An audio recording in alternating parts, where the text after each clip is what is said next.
கிருபையே கிருபையே மாறாத நல்ல கிருபையே கிருபையே கிருபையே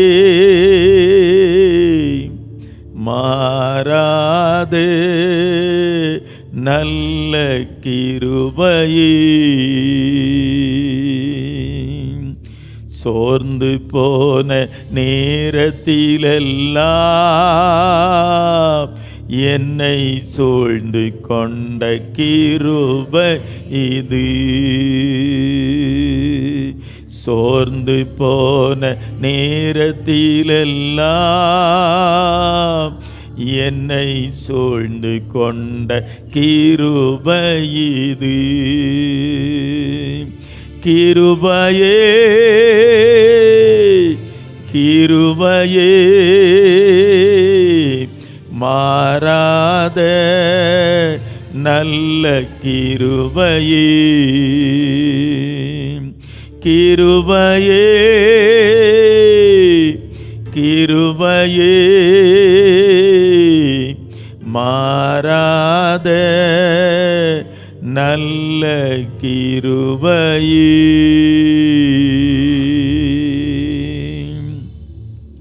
இயேசு கிறிஸ்துவின் நாமத்தில் உம்முடைய வசனங்களை தியானிக்கவும் வசனங்களின் மகத்துவங்களை அனுபவிக்கவும் கிருபையை பெற்று அனுபவிக்கவும் எங்கள் மனக்கண்களை இன்னும் பிரகாசமாய் திறந்தருளும் பிதாவே.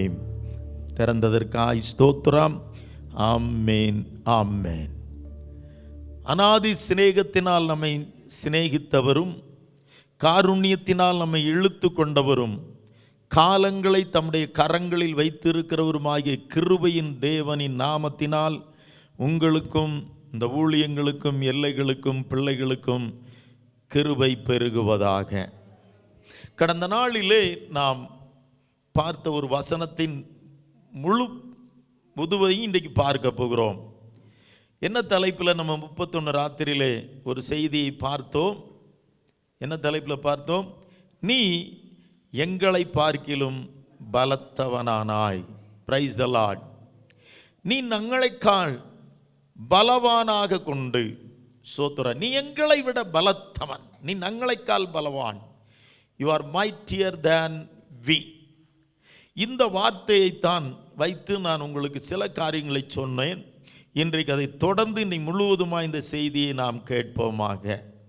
படிக்கலாம். இந்த வருஷத்தின் ஆரம்பத்தில் தேவன் கொடுத்த வார்த்தை ஆதியாகமத்தின் புஸ்தகம் 26ஆம் அதிகாரம் 16ஆம் வசனம்.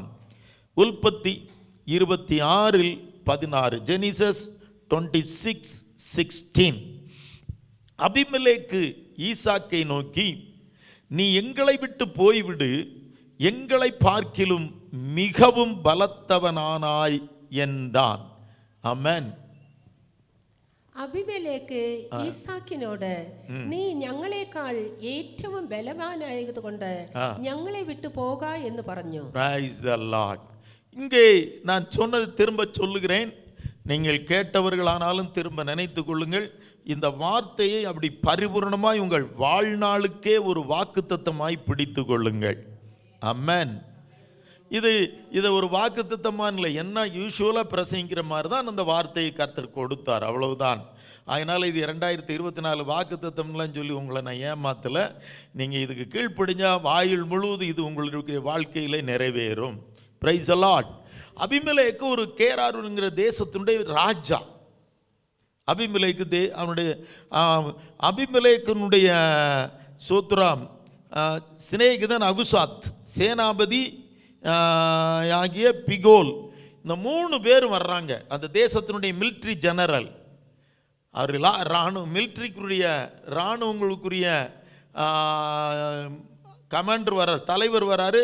தேசத்தினுடைய தலைவர் வராது, அவருடைய ஃப்ரெண்ட்ஸ் 3 பேர் வர்றாங்க. நீங்கள் யாரெல்லாம் வர்றாங்க பார்த்தீங்கன்னா, நீங்கள் 26 படிச்சதுன்னா அபிமெலேக்கும் அவன் சிநேகிதனாகிய அகுஷாத்தும் சேனாபதியாகிய பிகோலும் கேராரிலிருந்து ஈசாக்கு கிட்ட வர்றாங்க. சோத்ரான் 10. நல்ல கவனிங்க மக்களே. யார் இவர் ஈசாக்கு அந்த தேசத்தில் பரதேசி, நோமேட், நாடோடியாய் பிழைக்க வந்தவர் தான் ஈசாக்கு. ஆபிரகாமுடைய குமாரனாகி ஈசாக்கு. பிழைக்க வந்த ஒரு குடும்பம் ராஜா பயப்படுகிற அளவுக்கு, அது தேசத்தினுடைய மிலிட்ரி லீடரும் கமாண்டரும் பயப்படுகிற அளவுக்கு கர்த்தர் அந்த தேசத்தில் அவனை உயர்த்தி வைத்திருந்தார், பலத்தவனாய் வைத்திருந்தார், பலவானாய் வைத்திருந்தார். அல்லேலூயா. பரதேசியாய் தங்கி ஜீவித்தவனை பார்த்து அந்த தேசத்தின் சொல்ற தேசத்தின் ராஜாவும் தேசத்தினுடைய மிலிட்ரியினுடைய தலைவரும் நேதா கமாண்டர் சொல்றாங்க, ஐயா தயவு செய்து நீ எங்களை விட்டு என்ன செஞ்சிரு, எங்கள் தேசத்தை விட்டு போயிரு. எங்கள் தேசத்தில் வந்த, ஆனால் நாங்கள் பயப்படத்தக்க விதத்தில் உங்களை பார்க்கும்போது எங்களுக்கு பயமாக இருக்கு. நீ எங்களுக்கு தீங்கு தின்மை ஒன்றும் செய்யக்கூடாது என்று சொல்லி எங்களை பார்க்கல நீ மிகவும் பலத்தவனானாய். என்னை பார்க்கிலும் அல்ல, எங்களை பார்க்கிலும். எல்லாரும் அந்த தேசத்தினுடைய ராஜா சொன்னாலே என்ன அர்த்தம்? ராஜாவே சொல்றாரு எங்களை விட நீ பலத்தவன் சொல்லும்போது அந்த தேசத்தில் இருக்கிற அத்தனை ஜனங்களை விட ஒரு பலவானாக பலத்த ஜாதியாக தேவன் ஈசாக்கையும் குடும்பத்தையும் ஆசீர்வதித்திருந்தார். அல்லேலூயா. அந்த தேசத்தில் 2 பேரை விட 3 பேரை விட இல்லை, தேசத்தில் இருக்கிற சகல ஜனங்களை, ராஜாவே நீ எங்களை பார்க்கிற பலத்தவன் சொன்னா ராஜாவுக்கு கீழே தான் மற்றவங்க எல்லாம். அது மாத்திரமில்ல, அதே மனிதன் இன்னொரு வார்த்தையும் சொல்றாரு. 28ஆம் வசனத்தில், அதே 26 28 சொல்லுகிறது, அதற்கு அவர்கள் நிச்சயமாய் கர்த்தர் உன்னோடு கூட இருக்கிறார் என்று கண்டோம். அல்லேலூயா. ஆகையால் எங்களுக்கு உமக்கும் ஒரு ஆணை ஏற்பாடு, ஒரு அக்ரிமெண்ட் வேணும், நமக்குள்ள சண்டை வேண்டாம், சமாதானத்திற்கு இறங்கி வருகிறார் ஆமென் என்று நாங்கள் நிர்ணயம் பண்ணி. இதே போலதான் நமக்கு വായിച്ചോ. അതിന് അവർ യഹോവ നിന്നോട് കൂടെ ഉണ്ട് എന്ന് ഞങ്ങൾ സ്പഷ്ടമായി കണ്ടു. അതുകൊണ്ട് നമുക്ക് തമ്മിൽ, ഞങ്ങൾക്കും നിനക്കും തമ്മിൽ തന്നെ ഒരു സത്യബന്ധം ഉണ്ടായിരിക്കണം. ஆமென். ஒரு ராஜாவும் அவனுடைய படை வீரனுடைய தலைவனும் சொல்றாங்க, எங்கள் தேசத்திற்கும் உனக்கும் ஒரு குடும்பம், ஒரு சின்ன தேவனால் ஆசீர்வதிக்கப்பட்ட ஒரு குடும்பத்தை பார்த்து பயந்து சொல்றாங்க, நமக்குள்ள வாக்குவாதம் வேண்டாம், அவன் கீழ்ப்படுகிறான், அவர்கள் சரணடைகிறார்கள். பிரியமான பிள்ளைகளே, இந்த காரியம்தான் மூணாறில் ஆனாலும் இடுக்கி டிஸ்ட்ரிக்ட்னாலும் மறையூரிலானாலும் நாம் போகிற இடங்களெல்லாம் கர்த்தர் நமக்கு செய்தே ஆக வேண்டும். சத்துருக்கள் நம்மை பார்த்து பயந்து ஆமென் உங்க கூட சமாதானமாக போயிடும், இவங்களை எதிர்த்து நின்று நம்ம ஜெயிக்க முடியாது, அவர்கள் நம்மை பார்க்கிலும் பலத்தவர்கள் என்று சொல்லத்தக்கதாக நமக்கு பெரிய தங்களை உலகத்திலே தங்களை பெரியவர்கள் நினைத்து கொள்ளுகிறவர்களும் நம்மோடு கூட உடன்படிக்கை செய்ய முடியாது. உங்க வீட்டை சுற்றிலும் இருப்பாங்க சில சத்துருக்கள், உங்க பிசினஸ்ல சத்துருக்கள் இருப்பாங்க, உங்க எல்லா இடத்திலையும் ஊழியத்தில் நமக்கு நிறைய சத்துருக்கள் இருக்காங்க.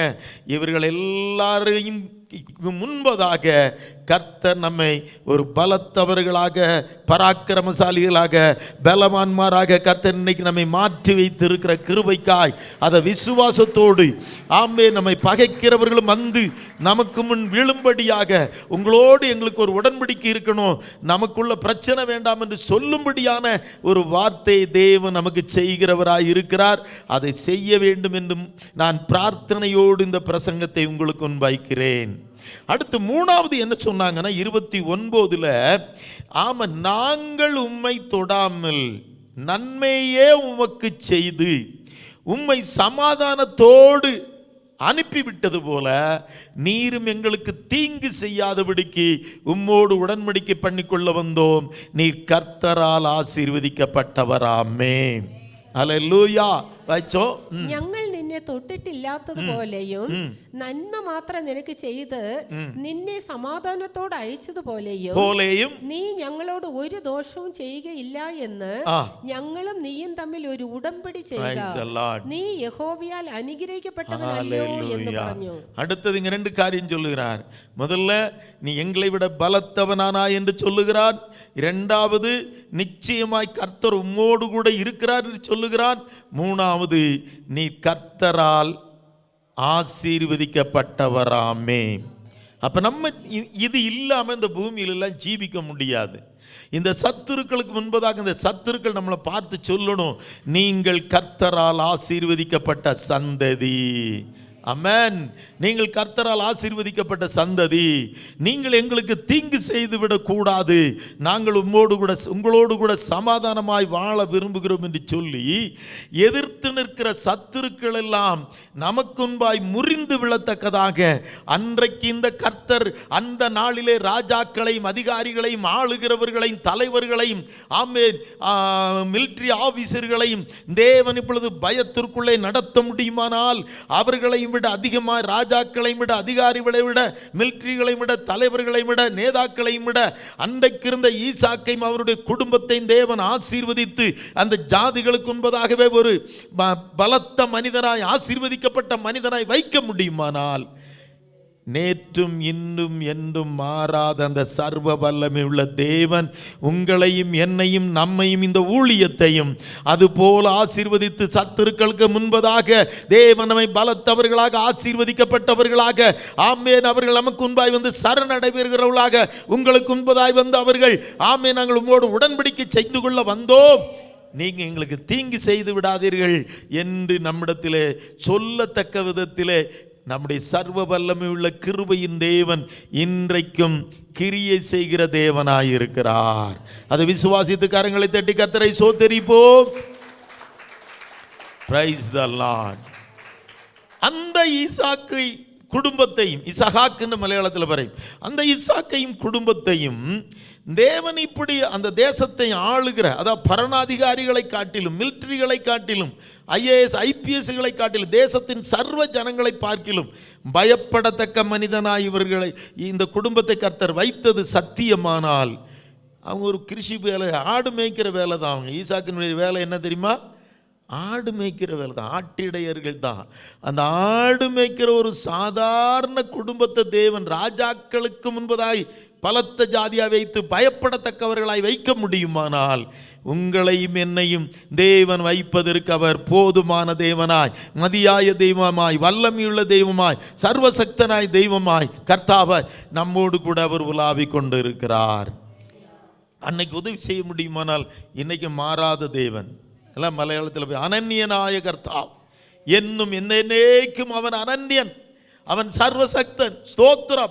അന്ന് അങ്ങനെ പ്രവർത്തിച്ചിട്ടുണ്ടെങ്കിൽ ഇന്നും പ്രവർത്തിച്ചു കൊണ്ടിരിക്കുന്നു, നാളെയും അവൻ പ്രവർത്തിക്കും നമുക്ക് വേണ്ടി. Praise the Lord. சரி, அப்படியானால் இந்த அளவுக்கு கர்த்தர் ஈசாக்கை நேசிப்பதற்கும் பெரிய பலத்த ஜாதியாய் வைப்பதற்கும் அவன் வாழ்க்கையிலே நடந்த சில சம்பவங்களை சுருக்கமாக உங்கள் மத்தியிலே வைக்க விரும்புகிறேன். ஏன் ஈசாக்கின் மேல் தேவன் இவ்வளவு பிரியமாயிருந்தார் எடுத்துக்கொள்ளலாம். ஈசாக்கை குறித்து நாம் வாசிக்கும் பொழுது 22ஆம் அதிகாரத்தில் தான் கொஞ்சம் தெளிவாய் நாம் பார்க்கிறோம். 21 ஈசாக்கினுடைய பிறப்பு காணப்படுகிறது. ஈசாக்கு பிறந்தார். 21ஆம் அதிகாரத்திலே தேவன் சாராளின் மேல் கடாட்சமானார். அதுபோல ஆபிரகாமுக்கு 100ஆம் வயதிலே ஈசாக்கு பிறக்கிறான். ஈசாக்கு பால் மறந்த நாளிலே ஒரு விருந்து நடக்கிறது. சோத்திரமான அதற்கு அப்புறம் ஒரு சம்பவம் நடக்கு. ஈசாக்கினுடைய வாழ்க்கையில் ஒரு சம்பவம் நடக்கு. ஆதியாகமம் 21 9ஆம் வசனத்தை நாம் வாசிக்கலாம்.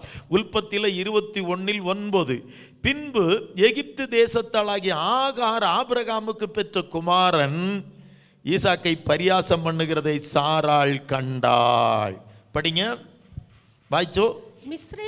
മിസ്രൈമ്യ ദാസി ഹാഗാർ അബ്രഹാമിന് പ്രസവിച്ച മകൻ പരിഹാസി എന്ന് സാറ കണ്ട് അബ്രഹാമിനോട് அவன் ஒரு பரிகாஷ். நல்ல கவனிங்க, யார பரிகாசம் பண்றான்? அந்த ஆகாருங்கிறவன் கொஞ்சம் முன்னாலேயே பிள்ளை பெற்றுட்டான். சில வருடங்களுக்கு முன்னாலேயே ஆகார்னு இஸ்மவேலுங்கிற ஒருத்தனை ஆபிரகாமுக்கு பெற்றெடுத்தாள். அது வாக்குத்தத்தத்தின் புத்திரன் அல்ல. என்னது? வாக்குத்தத்த புத்திரன் அல்ல. அதற்கப்புறம் ரொம்ப நாள் கடந்து, பல வருடங்கள் கடந்த பிற்பாடு ஈசாக்கு பிறக்கிறார். இப்போ இவன் கொஞ்சம் ஏகதேசம் எத்தனை வயசு இருக்கும்? 18 வயசு வித்தியாசம் இருக்கும்னு நினைக்கிறேன். இல்லை, 14 வயசு வித்தியாசம். அப்போ 14 வயசு வித்தியாசம்னு இவன் பால் மறந்த பிள்ளை ஈசாக்கு அங்கே ஓடி நடந்து விளையாடும் பொழுது இவன் ஆகார் பெத்த இஸ்மவேல் அன்னைக்கே என்ன செய்கிறான்? இவனை மோக்கிங், பரிகசிக்கிறான். நீலாம் பிறந்துட்டடா, நீலாம் என்னத்தை உண்டாக்கிடுவ, இப்படி தான் சொல்லியிருக்கணும். அன்னைக்கும் வாக்குத்தத்தத்தின் புத்திரனை புறஜாதிகளின் தேவனுடைய சந்ததியில் வராதவர்கள் கூட அன்னைக்கே பரிகாசம் பண்ண. இன்னைக்கு நம்மளை பார்த்து நிறைய பேர் நீங்களாம் கிறிஸ்தவங்களா, உங்களெல்லாம் என்ன பண்ணுற மாதிரி இல்லாமல் பண்ணிடுவேன், ஊரை விட்டே துரத்திடுவோமோ, நான் அப்படி ஆளுமா இப்படி ஆளுமா. அப்போ ஈசாக்கு சிறு பிராயத்திலேயே, செருப்பத்தில் തന്നെ அவன் தன் சத்ருவால் பரிகாசம் பண்ணப்பட்ட ஒரு వ్యక్తిயாய் ஒரு மகனாய் இருந்தார். அல்லேலூயா. உங்களையும் இந்த நாட்களில் பக்கத்தில் இருக்கிறவங்க பெரிய ஆட்கள் என்பதினாலே பரியாசம் பண்ணினவர்களாய் காணப்படலாம். ஆனால் பரியாசம் பண்ணும் பொழுது ஈசாக்கு அங்கே எதிர்த்து எதுவும் சொன்ன மாதிரி தெரியல. அவங்க அம்மா கண்டு சில நடவடிக்கைகளை எடுக்கிறாள். யாரு? சாரா. அவனை விரட்டி விட்டுறா, சூத்துறான். அப்போ ஈசாக்கின் ஆரம்பமே பரிகாசத்தில் தான் ஆரம்பிக்கிறது. என்னதுல? கிண்டல் அடிக்கிறாங்க, பரிகாசம் பண்ணுறாங்க, இப்போ நிந்திக்கிறான். அவனை விட 14 வருஷம் மூத்தமே கொஞ்சம் அகராதியாக பிறந்தவன், வனாந்தரத்தில் பிறந்த ரவுடி மாதிரி. இஸ்மவேல் ஒரு ரவுடி மாதிரி இருந்தார். ஆமாம், அவன் வனாந்தரத்தில் இருந்தான். ஆகையினால அன்னைக்கே இவன் எனக்கு பராக்கிரமம் உண்டு, எனக்கு பலன் உண்டு என்று சொல்லி ஈசாக்கை பரிகசிக்கிறதை பார்க்கிறோம். பிரியமான கர்த்தருடைய பிள்ளைகளே, நம்மை சுற்றிலும் இருக்கிறவர்களும் தங்களை ரவுடிகளாக அல்லது பெரிய ஒரு பலவான்களாக நினைத்து கொண்டு உங்களை என்ன பண்ணுகிறோம் பாருன்னு சொல்லி உங்களையோ உங்கள் எல்லைகளையோ உங்கள் வீட்டை சுற்றிலும் இருக்கிற எல்லைகளிலேயோ வேலையிலேயோ உங்களை பரிகாசம் பண்ணுகிற கூட்டத்தார் இருக்கலாம். அப்பொழுதும் ஈசாக்கு ஒன்றும் பிரதிகாரம் செய்யலை, பழிக்கு பழி வாங்கலை. ஈசாக்கு பொறுமையாக இருந்தது போல நாமும் கர்த்தர் காண்கிறார் என்று பொறுமையாயிருப்போம். கர்த்தர் நமக்காய் யுத்தம் பண்ணுகிறவராயிருக்கிறார். அல்லேலூயா. அப்போ இந்த உலகத்தில் பலத்தவர்களால் தங்களை நேதாக்கள் அல்லது பெரியவர்கள் தலைவர்கள் என்று சொல்லுகிற பலத்தவர்களால் பரிகாசம் பண்ணப்படும் பொழுதும் கூட ஈசாக்கு ஒன்றும் சொல்லலை.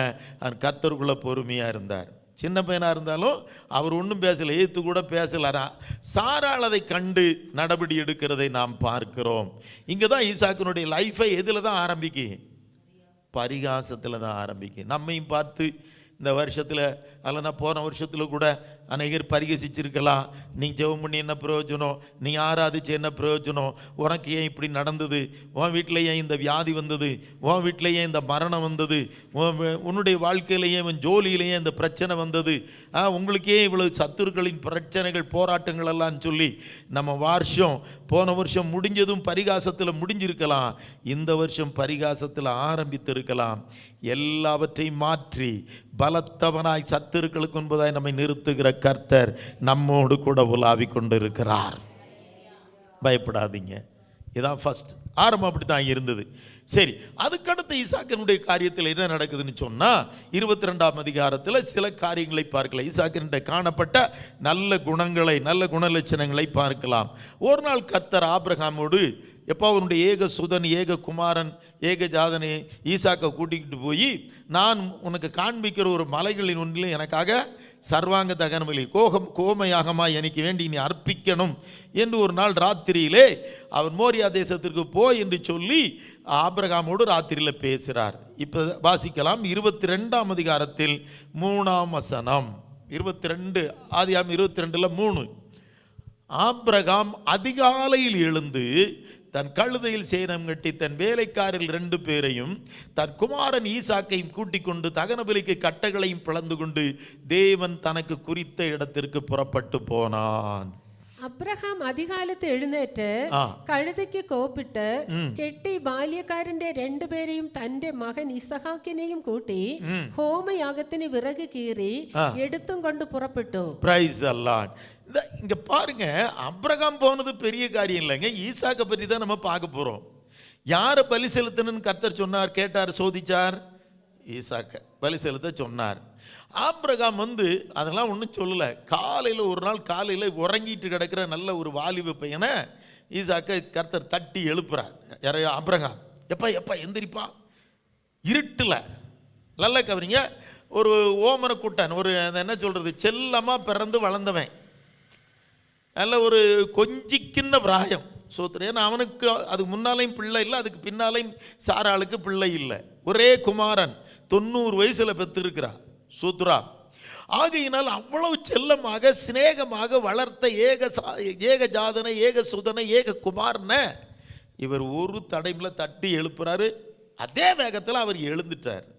முதலாவது, தேவனை ஆராதிக்க போவோம், பலி செலுத்த போவோம், எழுந்திரு என்று இருட்டோடு சொல்லும் பொழுது அப்பாவினுடைய சத்தத்திற்கு அப்படியே கீழ்ப்படிந்த ஒரு வாலிபனாக, ஒரு மகனாக கர்த்தர் ஈசாக்கு காணப்பட்டார். அல்லேலூயா. ரெண்டாவது காரியம் அதான் ரொம்ப முக்கியம். வாலிப பிராயத்தில் தேவனை ஆராதிக்கணும்னு சொன்ன உடனே நம்முடைய வீட்டில் நம்முடைய பிள்ளைகள், அப்படிப்பட்ட நாம் ஆனாலும் நம்முடைய பிள்ளைகளானாலும் ஆராதிக்கணும் அப்படின்னாலே லேட்டாக போகக்கூடாதுன்னு சொல்லி நேரத்தை எழும்பி புறப்படுகிற ஈசாக்கை போல நாமும் காணப்படணும். அல்லேலூயா. ஆமாங்க, ஆராதனைக்கு மாத்திரம் லேட்டாக்க கூடாது, முடிந்த வரைக்கும். ஏன்னா ஆராதிக்க போவோம் என்று சொல்லி ஒரு வாலிபன், ஒரு யுவாவு, ஒரு யவன பிராயத்தில் இருக்கிறவன், ஒரு செல்லம் கொஞ்சம் வளர்ந்துக்கிட்டு வர்ற மகன், ஆனால் ஒரு வார்த்தை ஏற்று பேசலை. எவ்வளோ அனுசரணை பார்த்தீங்களா, எவ்வளோ ஒபீடியன்ஷிப் பார்த்தீங்களா, எவ்வளவு கீழ்ப்படி பார்த்தீங்களா. நம்ம வாழ்க்கையிலும் ஆராதனைக்கு தேவ சமூகத்திலே எவ்வளவு சீக்கிரமாய் புறப்பட்டு தாமதம் இல்லாமல் வருகிற கர்த்தருடைய பிள்ளைகளாய் காணப்படணும். அவர் வாலிப பிராயத்திலேயே சோத்ராம் அதிகாலையில் இருட்டோடு எழுப்பின போது, ஏம்பா உறக்கத்தை கெடுக்கிறீங்க, கொஞ்சம் உறங்கிக்கிறம்பா, நீங்களாம் புறப்படுங்கப்பா, நம்ம கொஞ்சம் உறங்கிக்கிறம்பான்லாம் சொல்லலை. நம்மளை சொன்ன மாதிரி இருக்கு நம்ம சோத்துறோம். Praise the Lord. ஆராதனைக்கு போகிறோம் அப்படின்னா இருட்டோடு எழும்பணும். ஒரு தடையும் சொல்லாமல் புறப்படுகிற பிள்ளைகளை கர்த்தர் பரலோகத்திலிருந்து பார்த்துக்கிட்டு இருக்கிறார். ஆராதனைக்கு என்னைக்கு தாமதம் இல்லாமல் வர்றீங்களோ அன்னைக்கு தேவனுடைய கிருபையை பெற்றுக்கொள்வீர்கள். எப்படி பெறப்படணும்? பெருசியா எலும்புன்னு சொல்கிறதுக்கு முன்னால் எழும்பி ஆராதனை நடக்கிறதுக்கு ஒரு நிமிஷத்துக்கு முன்னாலேயாவது உள்ளே வந்துடணும். இப்போ வேலைக்கு போகிறீங்க வரீங்க, அது வேறு காரியம். சோத்திரம். வீட்டிலேருந்து நம்ம வரும்பொழுது ஒரு நிமிஷத்துக்கு முன்னாலேயாவது உள்ளே வந்துடணும். Praise the Lord. எவ்வளவு அனுசரணை, எவ்வளவு கீழ்ப்படிதல், எவ்வளோ அதை அப்படியே ஒப்பு கொடுக்குற, எவ்வளோ ஒபீடியன்சி. அந்த ஒபீடியன்ஷிப் நமக்கும் இருக்கணும், கீழ்ப்படிதல் இருக்கணும். அப்போ ஆராதிப்பதற்கு தன்னை அப்படியே காலதாபதம் பண்ணாமல் ஒப்பு கொடுத்த ஒரு வாலிபன், அதுவும் வாலிப பிராயத்தில் ஆராதிக்கிறது. இப்போ நமக்கு வயசாகி போச்சு, முன்னால் உட்காந்துக்கிறேன்னா வேற வேலை இல்லை. ஆமாம், முன்னால் உட்காந்துக்கிட்டோம். வாலிப பிராயத்தில் இப்படி இருந்திருந்தால் ஒரு 16 வயசு 17 வயசுலாம் கர்த்தர் உங்களை கூப்பிட்டுருந்தாருன்னா என்ன பண்ணியிருப்பீங்க? சோத்திரம். எப்படி நடந்தோன்னு யோசித்து பார்த்து தெரியும். ஆனால் இனிமேலாவது இப்போ இருக்கிற பிள்ளைகளும் சரி நாமும் சரி ஆராதனைக்கு எவ்வளவு ஏர்லியராக புறப்பட்டு சீக்கிரமாக வர முடியுமோ, ஆமீன், சீக்கிரமாக புறப்படணும், சீக்கிரமாக சேரணும். லேட்டாக புறப்பட்டுக்கிட்டு அப்புறம் எனக்கு டிராஃபிக்கு, எனக்கு பஸ் இல்லை, அது இல்லைன்னு சொன்னால் ஆண்டவர் நமக்கு அது கேட்கல மாட்டார். உனக்கு தான் தெரியுது இல்லை, நீ கூட 2 பஸ்ஸுக்கு முன்னாலே போக வேண்டியதானம்பார். உனக்கு தெரியுமில்ல உங்கள் ஊர் இப்படி இருக்குன்னு, கூட 1/2 மணி நேரத்துக்கு முன்னாலே பெறப்பட வேண்டியதானே அப்படிம்பார். Praise the Lord. அடுத்ததாக அப்போ ஈசாக்கையும் கூப்பிட்டுட்டு போயாச்சு. 318 வேலைக்காரங்களில் 2 செலக்ட் பண்ணி ஒரு பக்தி உள்ள 2 வேலைக்காரங்களை அவர் கூப்பிட்டுக்கிட்டு போகிறாங்க. சோத்ரா. நல்லா கவனிக்கணும். இப்போ போய் என்ன நடக்குதுன்னு நம்ம பார்ப்போம். சோத்ரா. இப்போ போயாச்சு. 3 நாள் நடந்து போகிறாங்க. இந்த 2 கழுதையும் வச்சுக்கிட்டு அதில் விறக வச்சுக்கிட்டு, ஒருவேளை ஈசாக்கு அதில் ஏறி போனாரோ என்னமோ நமக்கு தெரியாது. 3 நாள், 3ஆம் நாளிலே அந்த மலையை பார்க்கிறார்கள். கர்த்தர் காட்டின மோரியா மவுண்ட், மோரியா மலையை பார்க்குறாங்க. பார்த்துக்கோங்க. அப்போ இது எதை குறிக்குது? நம்மெல்லாம் 15 நிமிஷம் 20 நிமிஷம் 1 மணி நேரம் ட்ராவலில் வர்றோம் கூடி போனா. ஆனால் இவன் கர்த்தரை ஆராதிக்க எத்தனை நாள் ட்ராவலுங்க? 3 நாள் டிராவல் பண்ணி. அப்ப டிஸ்டன்ஸ் என்பது, தூரம் என்பது தேவனை ஆராதிக்கிற உண்மை உள்ள பிள்ளைகளுக்கு அது ஒரு பிரச்சனையா இருக்காது. அல்லேலூயா.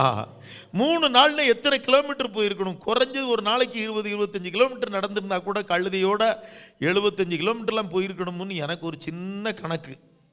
ஆமென். ஆக நம்முடைய வாழ்க்கையில ஈசாக்கு தூரத்தை குறித்தும் முறுமுறுக்கவில்லை.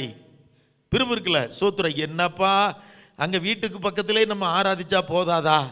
வீட்டுக்கு பக்கத்தில் எத்தனை சர்ச் இருக்கு, எத்தனை இடம் இருக்கு, அதில் ஒரு இடத்துல சர்வாங்க தகனபலி செலுத்தினா போதாதா? கேட்கவே இல்லை.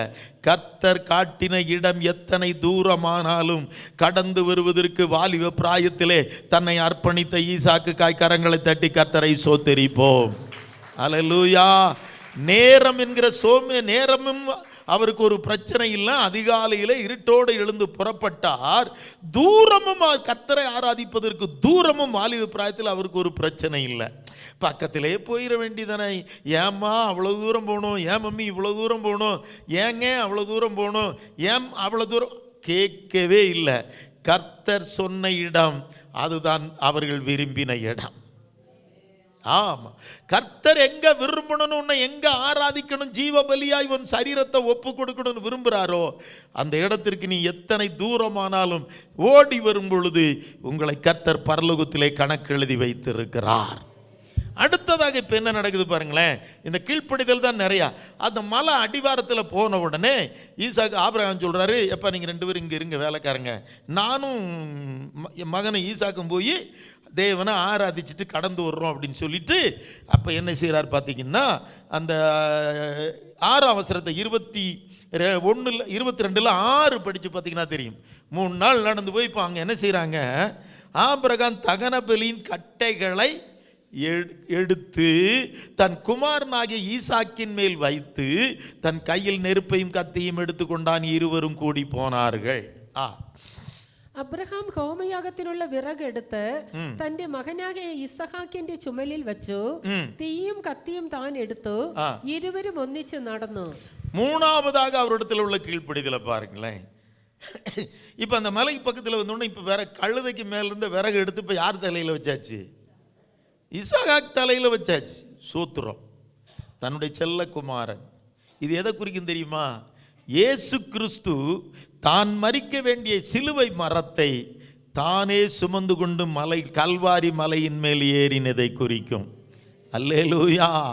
ஈசாக்கு தான் பலியாய் மரித்து சர்வாங்க தகன பலியாய் சுட்டரிக்கப்பட போகிற விறகை தானே சுமந்து கொண்டு அந்த மோரியா மலையின் மேல் ஏறினார். இது இயேசு கிறிஸ்துவினுடைய நல்ல சுபாவத்தை ஈசாக்கு இங்கே வெளிப்படுத்துகிறார். கரங்களை தட்டி கர்த்தரை மகிமைப்படுத்துவோமா? அவர் தான் மரிக்க வேண்டிய விறகு கட்டைகளை தானே தன் தலையின் மேல் வைத்து கொண்டு ஏறி கொண்டு போகிறார். சோத்திரம். அல்லேலூயா. அதுபோல தான் இயேசு கிறிஸ்து ஒரு நாள் தான் மரிக்க வேண்டிய சிலுவை மரத்தை தன் தோளின் மேல் எடுத்துக்கொண்டு, ஆமென், ஈசாக்கு தோளின் மேல் சுமந்து கொண்டு போனது போல இயேசு கிறிஸ்து தோளின் மேல் சுமந்து கொண்டு கால்வரி மலையின் மேல் ஒரு ஆட்டுக்குட்டியாய் ஒரு குஞ்ஞாடாய் அவர் ஏறினார், நமக்காய் பலியானார். இப்பவும் பாருங்க என்ன கீழ்ப்படிதல் பார்த்தீங்களா? அப்பா எப்போ என்னால் சுமக்க முடியாதுப்பா, நான் இது வரைக்கும் விறகுக்கு போனதில்லை, விறகு சுமக்கல. சந்தோஷமாக பாரத்தை தலையின் மேல் வைக்கும் பொழுதும் அவர் விறகு பாரத்தெல்லாம் குறித்து கேட்கல. அவர் கேட்குறாரு, இது விறகு இருக்கு, தீ இருக்கு, நெருப்பு இருக்கு, தகன பலிக்கு ஆட்டுக்குட்டி எங்கே? அவருக்கு கரிசனை எல்லாம் தேவனுக்கு தகன பலியாய் சர்வாங்க ஹோமயாகம் செலுத்துவதை குறித்த தரிசனம் தான் இருந்தது. அவர் கேட்கிறாரு அப்பா கிட்ட, அப்பா விறகு இருக்கு, தீலாம் இருக்குதே, கத்திலாம் இருக்குதே, தகன பலிக்கு ஆட்டுக்குட்டி எங்க? எவ்வளோ ஆடு? எப்படியான ஆடு? இது எதை குறிக்கிறது? ஈசாக்கு ஆராதனைக்கு போகும் பொழுதும் தேவனுக்கு கொடுக்க வேண்டும், சும்மா போகக்கூடாது. அவர் தன்னையே கொடுக்க போறான் என்பது அவருக்கு தெரியாது. ஆனால் வாலிபனாகி இருவனுடைய இருதயத்தில் ஒரு தரிசனம் இருந்தது. கர்த்தர் ஆராதிக்க போகும்போது வெறுங்கையோட போகக்கூடாது. கர்த்தர் ஆராதிக்க போகணும்னா ஆட்டுக்குட்டி கொண்டு போகணுமே. கர்த்தர் ஆராதிக்க போகும்போது, ஆலயத்துக்கு துதிக்க போகும்போது, ஆராதிக்க போகும்போது, ஜீவ பலியை ஒப்பு கொடுக்க போகும்போது சும்மா போகக்கூடாதுங்கிற தேவனை பிரியப்படுத்துவதற்கு ஆட்டுக்குட்டியை பலியாய் கொடுக்க வேண்டும் என்கிற ஒரு அந்த தேவனுக்காக தேவனை பிரியப்படுத்த வேண்டும் என்கிற ஒரு தரிசனம் ஈசாக்கின் வாழ்க்கையிலே காணப்பட்டது. எதையாகிலும் கர்த்தருக்கு கொடுக்கணும், எதையாகிலும் கொடுத்து. ஆனால் கடைசியில் ஈசாக்கு தன்னையே ஜீவ பலியாய் கர்த்தருக்காக சமர்ப்பித்தார். அப்போ முதல்ல நம்முடைய ஐஸ்வர்யத்தையே, ஆட்டுக்குட்டியே, பணத்தையே கர்த்தர் கேட்கல. முதல்ல உன்னையும் என்னையும் தான். ரோமர் 12:1-2 வீட்டில் போய் படித்து பார்த்தீங்கன்னா தெரியும். ஆமீன். தேவனுக்கு பிரியமான ஜீவ பலியாக நீங்கள் உங்கள் சரீரங்களை ஒப்பு கொடுக்க வேண்டும் என்று தேவனுடைய இரக்கங்களை முன்னிட்டு வேண்டிக் கொள்ளுகிறேன். இதுவே நீங்கள் செய்யத்தக்க புத்தியுள்ள ஆராதனை என்று எழுதப்பட்டிருக்கிறது. Acceptable service. இதுதான் தேவன் அங்கீகரிக்கிற ஆராதனை. கர்த்தருக்கு படைக்கணும், கர்த்தருக்கு கொடுக்கணும், கர்த்தருக்கு நம்ம சரீரத்தையே கொடுக்கணும். அதுதான் முதல்ல உங்கள் சரீரம் தான், உங்கள் சரீரம் தான். அதான் தேவனுடைய ஆலயம். நம்ம சரீரம் தான் முதலாவது கர்த்தருக்கு பரிசுத்தமாக இந்த வருஷம் முழுவதும் கொடுக்க படிக்கணும். கேட்டிங்களா? ஆட்டுக்குட்டி என்பது ஈசாக்கைத்தான் குறித்தது. இங்கே இயேசுவை குறித்தது போல இதோ உலகத்தின் பாவத்தை சுமந்து தீர்க்கிற ஆட்டுக்குட்டி. இங்கே யார் ஆட்டுக்குட்டி? ஈசாக்கு தான் அந்த ஆட்டுக்குட்டி. இப்போ யார் ஆடுகள்? நீங்களும் நானும் தான் தேவனை பின்பற்றுகிற ஆடுகள். அப்போ நம்ம தேவனுக்கு கொடுக்க வேண்டியது என்னது? முதலாவது நம்மை ஜீவ பலியாய் ஒப்பு கொடுக்கணும். அதான் பழைய காலத்தில் பக்தர் பாடுவாங்க, என்னை ஜீவ பலியாய்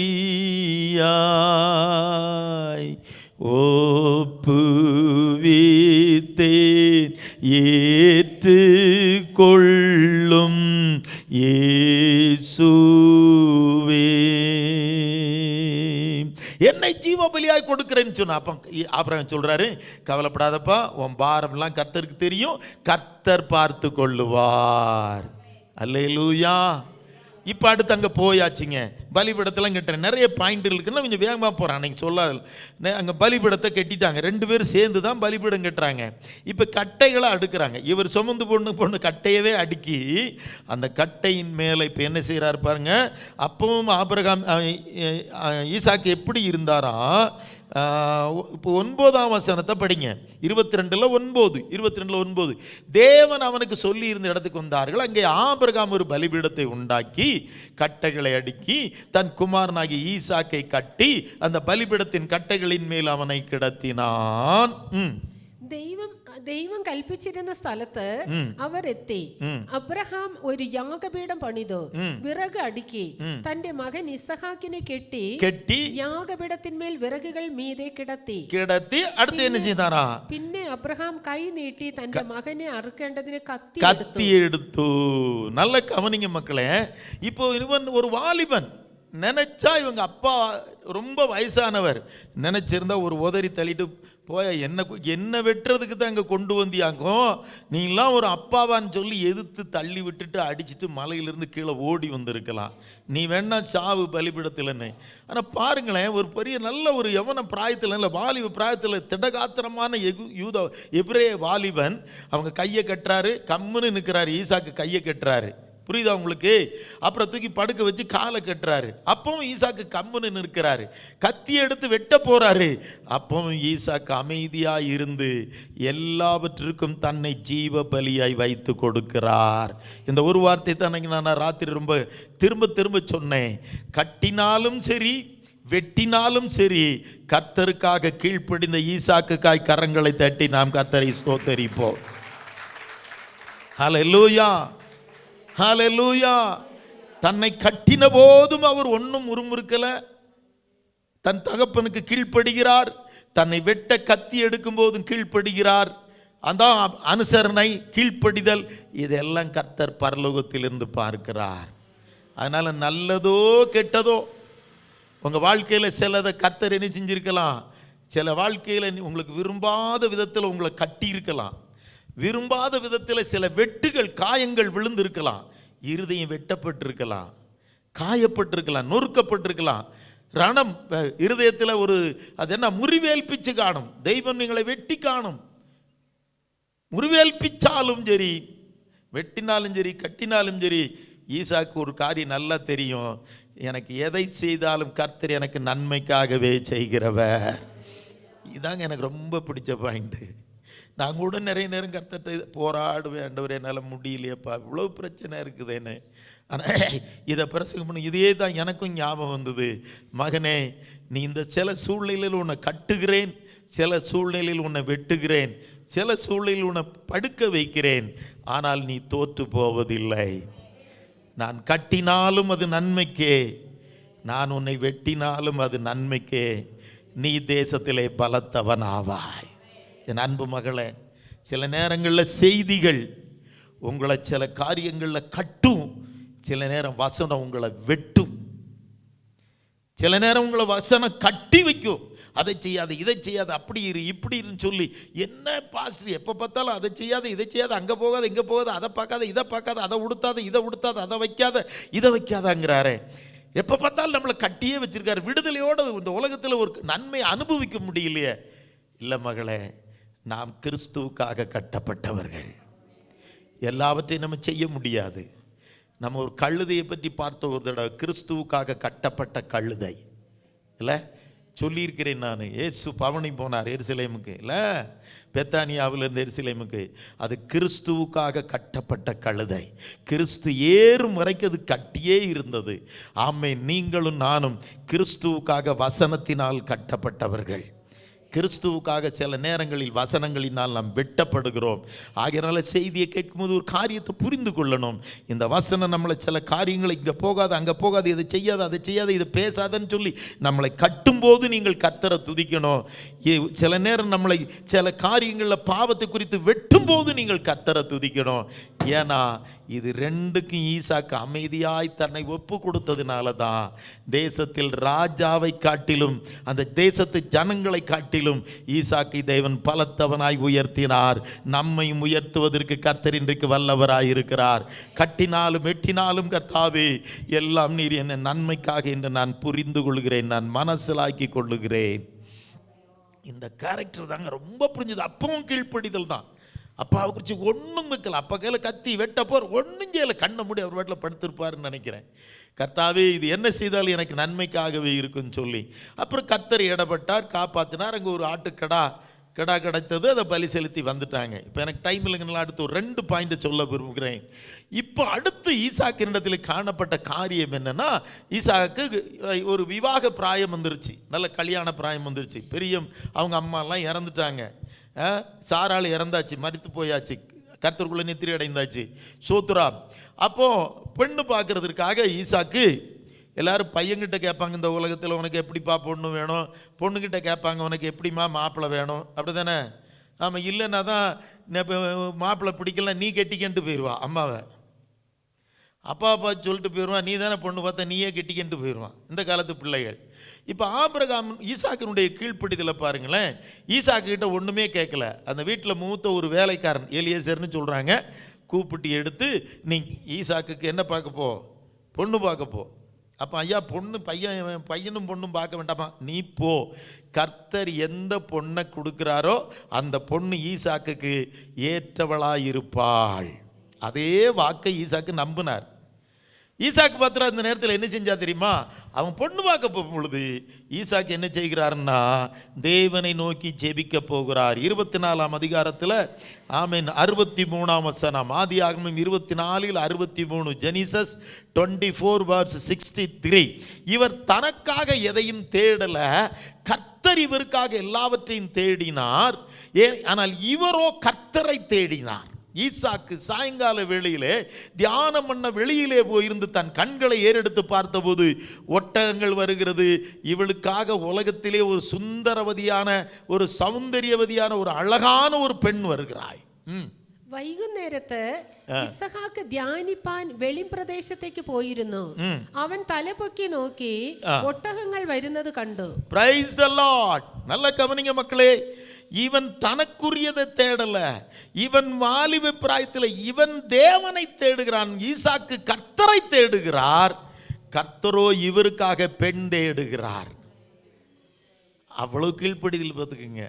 இவன் எதையுமே நிர்வகிக்கல. அதனால கிடைச்சது எப்படி இருந்தது? பெஸ்டா இருந்தது. அந்த தேசத்திலே அவ தான் அழகுள்ளவளா இருந்தாள். கன்னிகையும் அழகுள்ள பிள்ளையும் நல்ல பணக்கார வீட்டு பிள்ளையுமா இருந்தாள். நம்முடைய வாழ்க்கையிலும் என்ன கீழ்ப்பட, நாம் நிறைய காரியங்களை நமக்குரியதை தேடுகிறோம். முதலாவது தேவனுடைய ராஜ்யத்தையும் அவருடைய நீதியையும் தேடு, பிற்பாடு இந்த உலகத்தில் உள்ளதெல்லாம் உங்களுக்கு கூட கொடுக்கப்படும். உங்கள் பிள்ளைகள்கிட்ட நீங்கள் சொல்லிக் கொடுக்க வேண்டிய காரியம் என்ன தெரியுமா? முதல்ல நீ உனக்குரியதே வருமானத்தை தேடாதடா. முதல்ல உன் வேலையை தேடிக்கிட்டே இருக்காத, வருமானத்தை தேடிக்கிட்டே இருக்காத, காசை தேடிக்கிட்டே இருக்காத. முதல்ல யாரை தேடு? கர்த்தரை தேடு. உனக்காக கர்த்தர் வருமானத்தை தேடி கொண்டு வருவார். உனக்காக பெண்ணை தேடி கொண்டு வருவார். உனக்காக ஒரு வீட்டை கொண்டு வருவார். உனக்காக ஒரு மாப்பிள்ளையை கொண்டு வருவார். உனக்காக ஒரு ஜோலியை கொண்டு வருவார். உனக்காக ஒரு ப்ரமோஷனை கொண்டு வருவார். உன்னை தேசத்திலே பலத்த ஜாதியாக கர்த்தர் மாற்றுவார். கர்த்தருக்காக நாம் கரங்களை தட்டி நன்றி செலுத்துவோம். அல்லேலூயா. அப்ப நம்ம தேட வேண்டியது, நம்ம கர்த்தரை தேட வேண்டிய விதத்தில் காலையிலையும் மாலையிலையும் வாரத்தின் ஆராதனைகளெல்லாம் கர்த்தருக்கு முதலிடம் கொடுத்து, முதலாவது தேவனுடைய ராஜ்யத்தை, ஆதியம் தெய்வ ராஜ்யம், அவன் நீதி நம்மளை அந்வேஷிக்கும்போது நமக்கு வேண்டிய எல்லா காரியம் கர்த்தாவை அந்வேஷிச்சொள்ளும். நம்ம யாரை தேடணும்? யாரை தேடணும் மக்களை? ஆமாம், நீ பெரிய ஆட்களை விட நான் வாலிப பிள்ளைகளுக்கும் சின்ன பிள்ளைகளுக்கும் சொல்கிறேன், நீங்களாம் வாழ வேண்டியவங்க. அதிகமாக நம்ம யாரை தேடணும்? அப்போ நம்ம நமக்குரியது தேட வேண்டாம். எனக்கு ஒரு மாப்பிள்ளையை நான் தேட வேண்டாம், எனக்கு ஒரு பெண்ணை நான் தேட வேண்டாம். எனக்கு இந்த உலகத்தில் வேலையவே தேடி ஆராதனை விட முதல்ல கர்த்தரை தேடு. உனக்காக கர்த்தர் எல்லாவற்றையும் தேடி கொண்டு வருவார். நீ மட்டும் கர்த்தரை தேடு, உன்னை தேடி எல்லாம் வரும். நீ கர்த்தாவினை அந்வேஷிக்கும்போது நின்னை அந்வேஷித்து எல்லா விதമായ அனுக்கிரகங்களும் நின்ற வீட்டிலேக்கு நின்ற அடுத்தேக்கு கர்த்தாவு கொண்டு வரும். நீங்கள் கர்த்தரை தேடுங்க, உங்களை தேடி எல்லா நன்மைகளும் வரும், எல்லா ஜெயமும் வரும். உன் குடும்ப வாழ்க்கைக்கு ஜீவிதத்திற்கு தேவையான ஆணு பெண்ணோ துணையும் வரும். நல்ல ஜோலியும் உன்னை தேடி வரும். நல்ல வீடும் வாகனமும் உன்னை தேடி வரும். நல்ல ப்ரொமோஷனும் உன்னை தேடி வரும். ஆமே, தேவ சமூகத்தில் நல்ல ஆசீர்வாதங்களும் பதவி உயர்வுகளும் பலமும் கிருபையும் ஐஸ்வர்யமும் உன்னை தேடி வரும். நீ யாரை தேடணும்? ஆமென். கர்த்தர் உன்னை தேடி எல்லாவற்றையும் கொண்டு வருவார். നിന്നെ കടന്നു വരും. കർത്താവ് പറയും, പോ പോ എൻ്റെ മോന് ഇതിൻ്റെ ആവശ്യമാണ്, ഇനി പോ പോ. பெண்ணினோடு ரெபேக்காயோடு கர்த்தாவு அவ எலியேசர் கேட்குறாங்க, எல்லாரும் கேட்குறாங்க, நீ இந்த மனுஷன்கிட்ட போறியா? மாப்பிள்ளை விட பார்க்கல, எவ்வளோ தூரம்னு தெரியாது. ஆனால் அவள் சொல்கிறா, மாப்பிள்ளையும் பார்க்கல, மாப்பிள்ளை வீட்டையும் பார்க்கல, நான் போகிறேன்ட்டா. அதை அனுப்புறது கர்த்தர். உன்னை தேடி நல்ல ஆசீர்வாதங்கள் வாழ்க்கையில் வர வேண்டிய நேரத்தில் வந்து கொண்டே இருக்கும். என்ன வேணுமோ அத்தனை உன்னை தேடி வரும். நீ கர்த்தரை தேடுகிறதுல தியானம் பண்ணுறாரு. போய் சாயங்கால வேளை தியானம்னா மணிக்கணக்கு எடுக்கும். பாடி துதிச்சு நியாயப்பிரமாணங்களை தியானித்து கர்த்தரை குறித்து தியானிக்கிறது தான் தியானம்னா. ரொம்ப டைம் எடுத்து செய்கிறது. தியானம் பண்ணுதல் மணிக்கணக்காக எடுக்கும். ஒரு சின்ன ஜெபம் பண்ணுறதல்ல, ஆராதிக்க போகிறதில்ல. தியானம் என்பது ரொம்ப நேரம் எடுப்பது. அப்போ வாலிப பிராயத்தில் தேவனை தியானிக்கும் தியானமுள்ள வாலிபனாய் ஈசாக்கு காணப்பட்டார். தியானிக்கணும். இரவும் பகலும் அவருடைய வேத வசனத்தை தியானிக்கிற மனுஷன் கர்த்தாவே உம்மை தியானிக்கும் தியானம் இனிதாயிருக்கும் என்று சொல்லுகிறான். நான் கர்த்தருடைய வசனங்களை தியானிக்கிறேன், கர்த்தரை தியானித்தேன், அப்பொழுது என் இருதயத்தில் அக்கினி மூண்டது என்று சொல்லுகிறார். அப்போ தியானிப்பதற்கு நேரம் கொடுங்க, தியானிப்பதற்கு நேரம் கொடுங்க. கடைசி ஒரு காரியத்தை சொல்லி முடிக்கிறேன். இதெல்லாம் முடிந்தது, அற்புதம் நடந்தது. இவர் கர்த்தரை தேடினார், கர்த்தர் இவருக்கு எல்லா நன்மைகளையும் தேடி வந்தார். ராஜாக்களும் நடுங்கும்படியாய் தேவன் ஒரு பெரிய ஜாதியாய் பெரிய அனுக்கிரகம் இவரை தேடி வந்தது.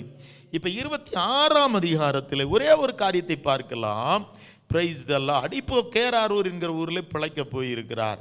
கர்த்தர் அவரை பார்த்து சொல்கிறார், 26 2ஆம் வசனம் சொல்கிறார், கர்த்தர் அவனுக்கு தரிசனமாகி, கர்த்தர் அவனுக்கு தரிசனமாகி, நீ எகிப்திற்கு போகாமல் நான் உனக்கு சொல்லும் தேசத்தில் குடியிரு, இந்த தேசத்தில் வாசம் பண்ணு, நான் உன்னோடு கூட இருந்து உன்னை ஆசீர்வதிப்பேன், நான் உனக்கும் உன் சந்ததிக்கும் இந்த தேசங்களை யாவையும் தந்து உன் தகப்பனாகிய ஆபிரகாமுக்கு நான் இட்ட ஆணையை நிறைவேற்றுவேன்.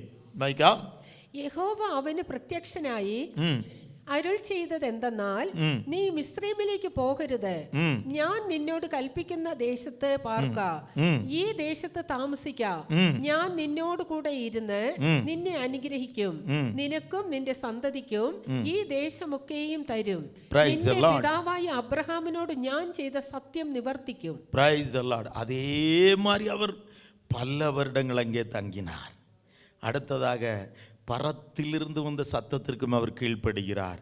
எகிப்திற்கு போகாத, மிஸ்ரேமிலைக்கு போகிறது. மிஸ்ரேம் பாவம் நிறைஞ்ச ஜாதியான, அவன் கூட்டத்தில் போகாத, அவ கூட பேசாத, அவ கூட சேராத, அவன் கூட பேசாத, அவன் கூட போகாத, தென்மார்க்கருடைய ஆலோசனையில் போகாத, பாவிகளுடைய வழியில் நில்லாதன்னா நம்ம வாலிப மக்களும் பிள்ளைகளும் பையங்களும் கேட்கணும். ஏன் மம்மி போனான்னு? அவன் கேட்டான், நான் எல்லாம் தப்புப்பட மாட்டேன். இப்படி ஏற்று பேசுகிற பயல்களை தான் பொண்ணுங்களையும் தான் பார்க்குறேன். ஏம்மா அந்த பிள்ளைகிட்ட ஏன் பேசக்கூடாது? அவன் என்ன செஞ்சுட்டு போறா? நாளைக்கு நீயும் பண்ணி கூட சேர்ந்த கண்ணு குட்டியும் கண்டிப்பாக என்னது சாப்பிடும்? அருவருப்பானதை சாப்பிடும். பன்னிகள் கூட ஆடுகளாக இருக்கிற நம்ம பிள்ளைகள் போகாமல் இருக்கணும். அவர் சொல்கிறார், நீ அங்கே போகாத. எகிப்து பன்னிகளின் கூட்டம், விக்கிரகாராதனையின் கூட்டம், எகிப்து வேசித்தனத்தின் கூட்டம், எகிப்து விக்கிரகங்கள் பெருகி போன கூட்டம். ஆனால் அந்த கூட்டத்தோடு சேராத. விசுவாசிக்கும் அவிசுவாசிக்கும் பங்கில்லை. கர்த்தருடைய பிள்ளை, ரட்சிக்கப்பட்ட பிள்ளைகள் ஸ்கூல்லே ஆனாலும் காலேஜினாலும் வேலை ஸ்தலத்திலே ஆனாலும் நாம் விசுவாசிகளோடு, பிரைஸ் தி லார்ட், அந்த தேசத்திலே குடியிருந்தார். ஆனால் அந்த தேசத்தில் கர்த்தர் சொன்னிதான் இருந்தார். ஆனால் பெரிய கொடிய பஞ்சம் வந்தது. அங்கே நீங்கள் பார்த்தீங்கன்னா தெரியும், 13ஆம் வசனத்தில் நீங்கள் படித்து பார்த்தீங்கன்னா தெரியும்.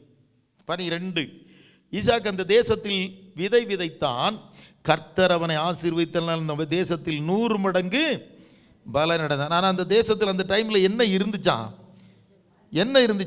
1ஆம் வசனம் சொல்லுது, ஆபிரகாம் நாட்களில் உண்டான பஞ்சத்தை அல்லாமல் பின்னும் ஒரு பஞ்சம், ஷாமம் உண்டாய். வள்ளி ஒரு ஷாமத்தை பேடிச்சிட்டான மிஸ்ரேமிலேக்கு அப்ரஹாம் ஓடி போயது. അതുകൊണ്ട് ക്ഷാമം വന്നപ്പോഴാണ് എലിമലേക്കും அவருடைய ஒய்ஃபு, நம்ம ரூத்து புஸ்தகத்தில் இருக்கிறாங்க இல்லையா, யார் அவங்கெல்லாம்? நகோமியும் எலிமலேக்கும் அவனுடைய 2 மக்களும் பஞ்சம் பெத்லேகேமில் வந்த பொழுதுதான் அவர்கள் மோவாப் தேசத்திற்கு ஓடி போனார்கள். கானான் தேசத்திலே பஞ்சம் வந்த பொழுது ஆபிரகாம் எகிப்து தேசத்திற்கு ஓடி போனான். அதை மாதிரி நீயும் போயிடாதப்பா.